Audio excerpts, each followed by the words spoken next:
Alors de ce que je vois, ce que je peux vous dire, c'est des tirs de gaz lacrymogène. On a vu des manifestants qui lançaient des bouts de bois. Effectivement, vous l'avez dit, il y a un chantier devant l'Assemblée nationale, donc qui lançaient des bouts de bois pris par terre à l'intérieur de la cour de l'Assemblée nationale. Les forces de l'ordre répliquent avec des tirs de gaz lacrymogène.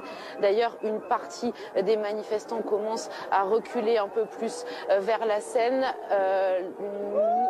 Une autre partie, excusez-moi, des manifestants qui est tout de même en train de s'approcher des grilles de l'Assemblée nationale. Cet arrêt devant l'Assemblée nationale était prévu dans le parcours du cortège qui avait été déposé.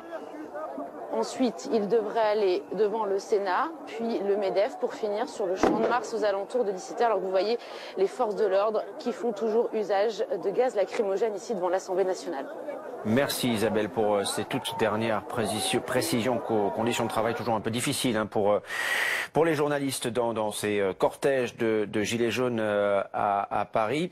Force est de constater aujourd'hui que la situation n'est pas semblable à celle de ces dernières semaines où les choses, les cortèges, les marches, la sécurité étaient, semble-t-il, et de ce que l'on peut constater depuis le départ de la place de l'Étoile, mieux organisées. On assiste aujourd'hui clairement, il faut bien le dire, à des tensions récurrentes, répétitives entre manifestants et forces de l'ordre, quels que soient les manifestants présents, sont-ce des gilets jaunes ou des fauteurs de troubles venus ici dans cette manifestation, en tout cas pour semer le désordre.